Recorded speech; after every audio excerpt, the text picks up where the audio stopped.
ఫిబ్రవరి 28న లలితా మాతాజీ గారి ఆధ్వర్యంలో మీ చేతులతో శ్రీచక్రార్చన దత్త కళ్యాణం చేసుకునే అద్భుత అవకాశం సంప్రదించండి. నమస్తే, వెల్కమ్ టు సుమన్ టీవీ. నేను పద్మిని. ప్రస్తుతంతో పాటు ప్రముఖ ఆధ్యాత్మికవేత్త, వాస్తు జ్యోతిష పండితులు, లలిత ఉపాసకులు, వాస్తు జ్యోతిష శిక్షణ నిపుణులు బ్రహ్మశ్రీ నానాజీ పట్నాయక్ గారు మనతో పాటు ఉన్నారు. మాట్లాడదాం సార్. నమస్తే సార్. శ్రీమాత్రే నమః.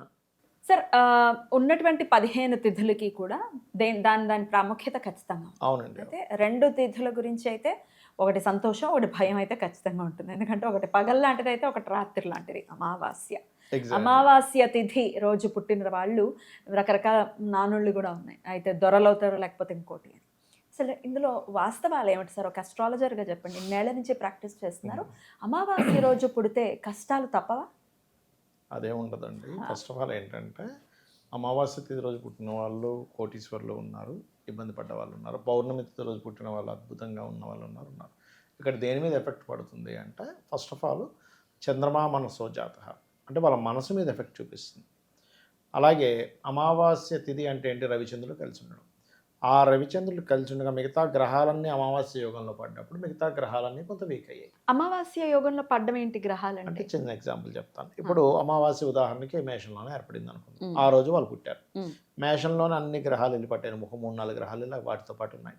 అంటే ఏంటి? అమావాస్య ఈ పంచగ్రహ కూటమిలో వెళ్ళి ఈ కాంబినేషన్స్లోకి వెళ్ళి గ్రహాలన్నీ ఇదయ్యాయి.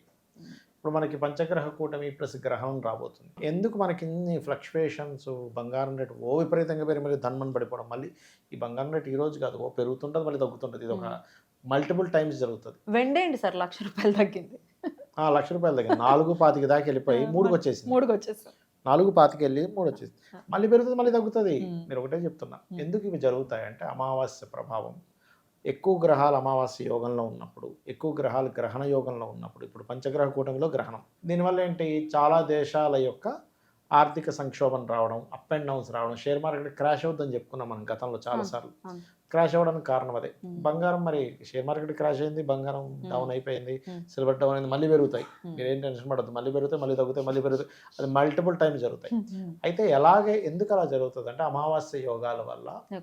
ఇదే జీవుడి జాతకంలో వాళ్ళ పర్సనల్ చార్ట్లో అమావాస్య యోగాల్లో ఎక్కువ గ్రహాలు ఉన్నప్పుడు ఏమవుతుందంటే వాళ్ళకి కూడా మెంటల్గా దాన్ని ఏమంటారు, మానసికంగా వాళ్ళకి ఒక ట్రామా అనుకోండి, మానసికంగా స్థిరత్వం లేకపోవడం అనేటువంటిది జరుగుతూ ఉంటుంది. అయితే ఇక్కడ మనం అందరికీ మరి అలా ఉంటుందా, ఎందుకు కొంతమందికి ఉండదు అంటే, నేను రీసెర్చ్లో కనుక్కున్నది ఏంటంటే, వాళ్ళకి రవిచంద్ర మహాదశలు లేవనుకోండి జీవితంలో, ఏముండదు. చంద్రమహాదశ ఉండాలిగా. చంద్రుడు వీక్ అయ్యాడు, చంద్రుడు వీక్ అయిన మహాదశ రావాలిగా. అప్పుడు మరి రాహు నక్షత్రాల వాళ్ళకి చంద్రుడు రానే రాడు. కుజ నక్షత్రము రాహు నక్షత్రం వాడికి రాడు. ఎప్పుడో కుజ నక్షత్రం వాడికి అయితే 110 సంవత్సరాలకి రావాలి. రాహు నక్షత్రం వాళ్ళకైతే 93 ఏళ్ళకి రావాలి. అప్పుడు ఏ దశ వస్తే ఏంటి 93 ఏళ్ళకి? అసలు వాడు ఉండాలిగా. కాబట్టి ఫస్ట్ దశ చూసుకోవాలి. అయితే అమావాస్య యోగం ఏర్పడ్డప్పుడు అక్కడికి ఒకవేళ మీకు ఆ పర్టికులర్ దాంట్లో గోచారంలో ఏవైనా కేంద్ర కోణాల్లోని వాటిలో ట్రాన్సిట్స్ జరుగుతున్నప్పుడు మాత్రం ఆ టైంలో వాళ్ళు మానసికంగా ఎక్కువ స్ట్రెస్ అవుతారు. రాహు యొక్క ప్రభావం వల్ల, శని యొక్క ప్రభావం వల్ల కొంచెం ఎక్కువ స్ట్రెస్ అవుతారు అమావాస్య యోగం ఉన్నప్పుడు. ఎందుకంటే చంద్రుడు ఫస్ట్ చాలా క్లోజ్ డిగ్రీస్లోకి వెళ్ళిపోయాడు రవితో.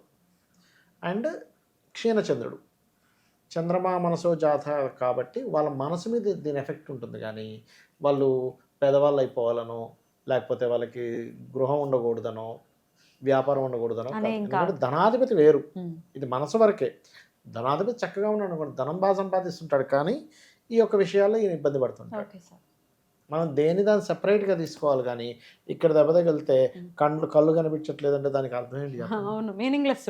మీనింగ్లెస్. ఈ చేతికి దెబ్బ తగిలింది, చేయి నొప్పి లేస్తుంది, చేయి మండుతుంది, చేయి విపరీతంగా లాగుతుంది, దీనికి మనం వేసుకుంటాం. ఆన్ దట్ నోట్ సార్, ఇప్పుడు కొంతమందికి అన్నీ ఉంటాయి సార్, అన్నీ ఉన్న అల్లు నోట్లో శని అన్నట్టుగా పాప అన్నీ ఉంటాయి, కానీ ఇక్కడ సాటిస్ఫాక్షన్ ఉండదు. ఎన్ని ఉంటే ఏం లాభం? మనసే కదా, మనసే ప్రధానంగా.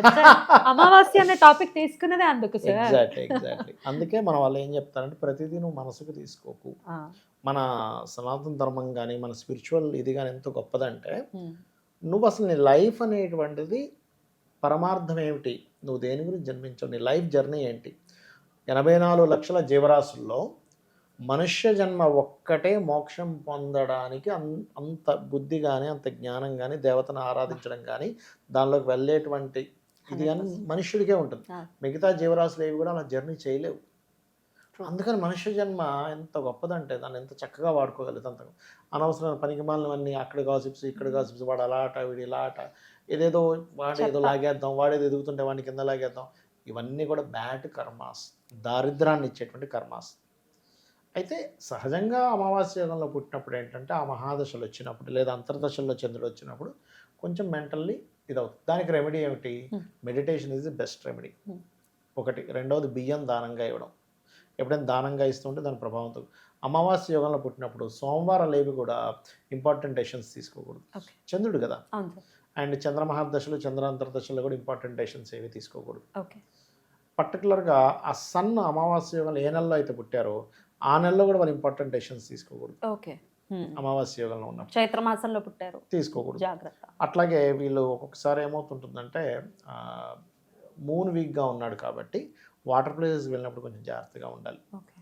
కొంచెం తల్లి తరపు వారు అండ్ వైట్ కలర్ ఇంపార్టెంట్ విషయాలు చేసేటప్పుడు వైట్ కలర్ వేసుకోకూడదు. అందరూ అనుకుంటారు వీక్గా ఉంటే ధరించడం ఏంటి అసలు, కొంతమంది తెలియక చంద్రుడు వీక్ అండి అందుకే ముత్యం పెట్టుకున్నా అంటే అంటారు.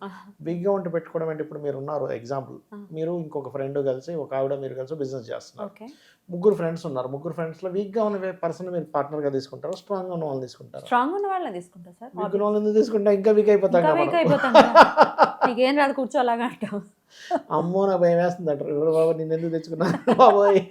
బ్యూటిఫుల్ గా చెప్పారు సార్.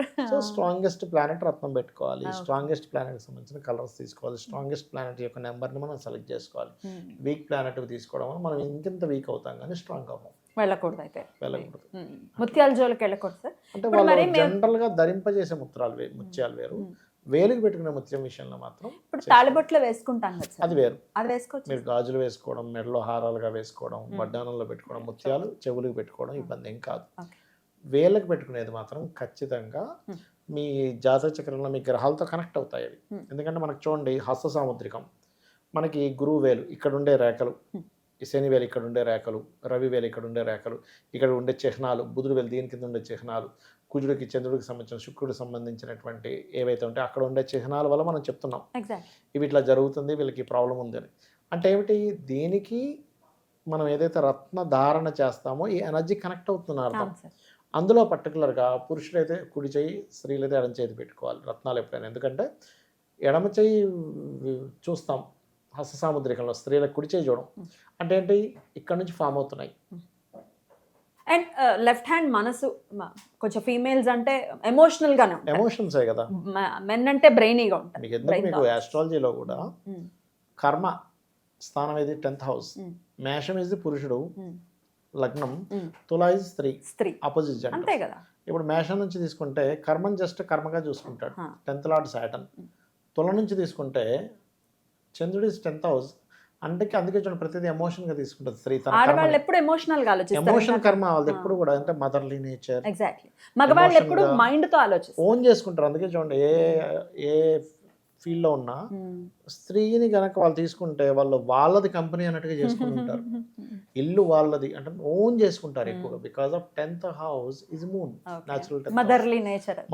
మగవాడు ఎందుకు మరి ఓన్లీ మైండ్ తో కర్మగానే ఎందుకు చూస్తారంటే వాళ్ళకి 10th లార్డ్ సాటర్న్ కాబట్టి అలా చూస్తారు. ఎగ్జాక్ట్లీ. బ్యూటిఫుల్ సార్, చాలా చక్కగా తెలియజేస్తారు. అమావాస్య రోజు పుట్టామే, లేకపోతే మా పిల్లలు పుట్టారే, అయ్యో ఇదేమైనా కీడాలి, ఇట్లా రకరకాలుగా అనుకుంటారు. కాదు, మా మూన్కి సంబంధించి మీరు బియ్యం దానం అన్నారు, ఫ్రీక్వెంట్ గా చేస్తూ ఉండాలి. అమావాస్య నాడు లలిత చేసుకుంటుంటే, పితృదేవత ఆరాధన చేసుకుంటుంటే చాలా మటుకు క్లియర్ అవుతుంది. అంతే, సింపుల్.